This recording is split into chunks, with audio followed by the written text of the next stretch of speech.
So just to be clear, yeah, I'm Scott Lester. Sorry, Scott. Shouting at who's that?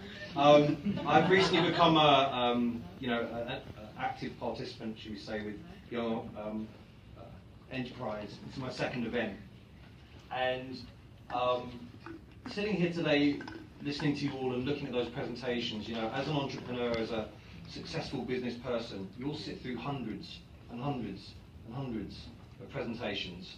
And most of them are not particularly compelling or interesting or inspiring. But I got to tell you, as someone who's been through hundreds and hundreds, probably thousands, every one of those presentations absolutely inspired me.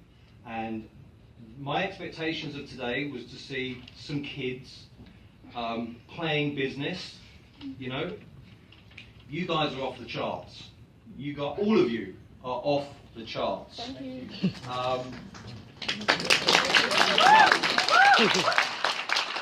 And, you know, I've had a number of businesses. Some of them have been spectacular fails, and some of them have been spectacular successes. Thankfully, there's been more successes than fails. But, you know, it all wraps up into, as one of the guys says, the journey that you go on.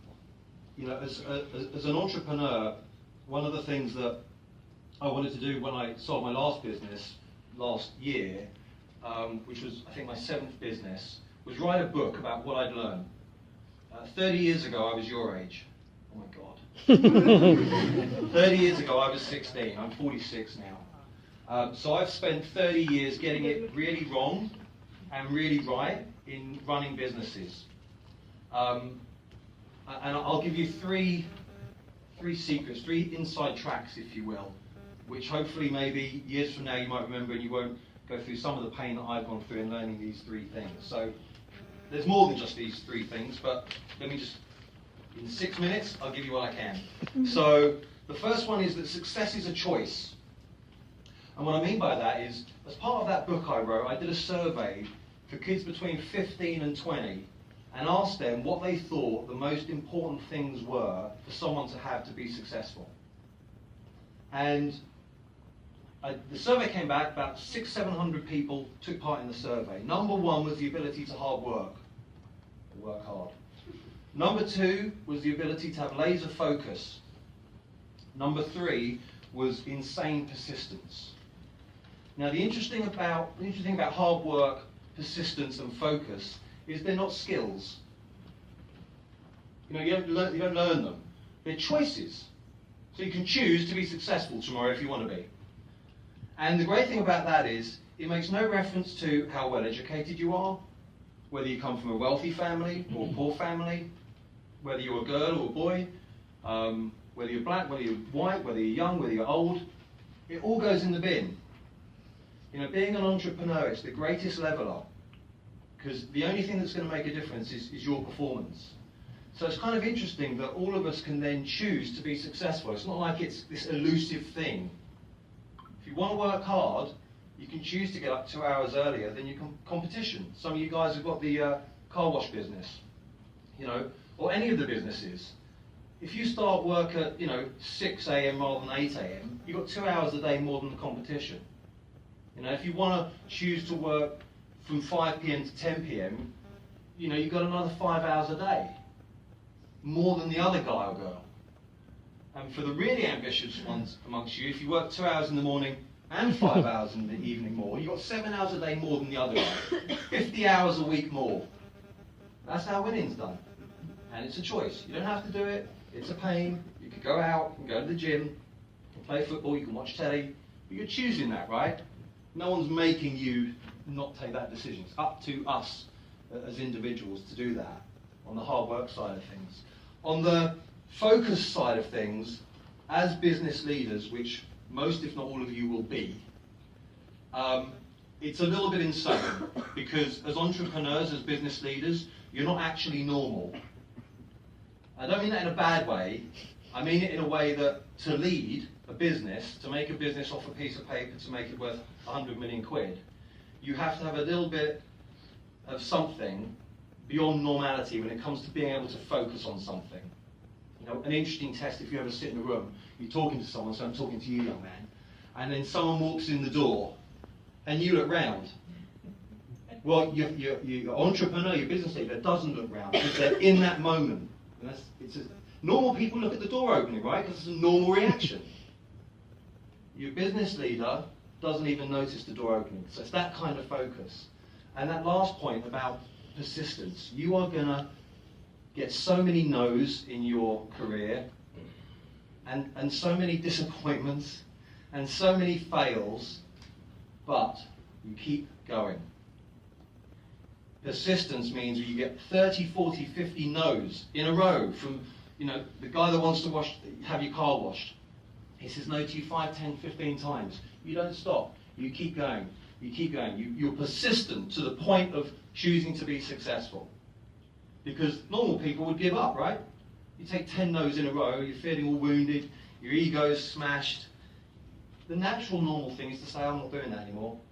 And that's the difference that makes the difference between you guys as business leaders and the people that will support and work for you and with you. So it was really interesting to see people of your age feed back to me that it didn't come down to, as I said, anything to do with your background or your education or any of these things, although of course education is very important. It won't make the people in the room who are less educated or more educated successful in the business world. So those three things were kind of interesting takeaways. One other thing just to mention is this thing called Brexit, which I'm not going to talk about other than to say I don't really know much about it other than, but when I say I don't know much about it, I wouldn't want to sit here and explain what Brexit means, but I can tell you what it means to us in the room is we're on our own. And your generation is going to be the first generation to actually understand what that means. Our generation have voted you out. And whether you voted in or out is not for today, and that's a different conversation. But my point is today, listening to you guys, if this is the standard, if this sample of the people in this room that I've seen today is the standard of what's out there at this age group for this country, in terms of business people and business leaders, we're in great shape. You guys are important because you're going to set the tone now. And it's entrepreneurs and it's business leaders and creative thinkers. Some of these products are awesome. It's you guys that are going to shape the landscape of our jobs, because you guys will be creating the jobs. And our wealth as a country. It's not going to be people like me. I'll be on a beach somewhere doing nothing, retired. It's going to be great. But you guys, have that opportunity to really shape the commercial landscape of this country in a way that, people of my age before just followed the lead. You're going to shape it. That's a real thing. You're really important. And that's really cool. It's cool to be important, right? So, as I said, today my expectations have been so surpassed by the energy and the support that you've given each other. It's hugely inspiring to me to know that you guys are the next wave coming through in this country. One final thing. A few of you mentioned teamwork. Sometimes you're going to need to be unreasonable to progress your business forward. And that's okay. Unreasonable doesn't mean being rude to someone or being arrogant, but being unreasonable sometimes will be essential for you to get what you need done. That's how we landed on the moon. It's how we built the Shard. It's how Apple got so big. There's people behind these projects who are unreasonable in their demands for success. And I sense it here today with a lot of you. It's in the presentations. You'll get things done. The other thing with teamwork is you need other people.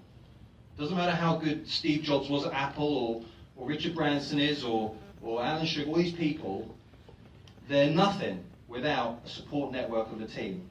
And you build that team. If you're in charge, which is what today I've seen, people running their companies, you need to inspire the people around you. Don't be ignorant enough because you think you're smart, you've had a little bit of success or whatever, you can go all the way on your own, because you won't. There'll be a car crash at some point. You need to, as business leaders, do what you've done to me today.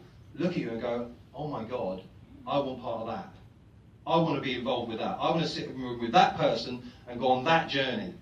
And if you can do that as the business leaders that I sense that you are today, then you'll build that team around you, and you can do whatever you want after that. Sky's the limit. So I hope that's kind of insightful for you. And as I said, I'm taking back nothing but inspiration from everybody that I saw today. Mohammed, wherever you are, guy, who had the trouble up here public speaking, it's not easy speaking in front of people. As I was talking about some of the fails, brush it off, man. Move on. Get on with it. Yeah, you, Mohammed. Doesn't matter. It's no big deal. Don't let it affect you, because that's just the start, brother. I'm telling you, there's more than that coming down the line if you're going to push yourself, and you should push yourself. Don't be worried about failure or messing it up. You'll be better next time, or you get someone else to do the bit you're not quite so good at.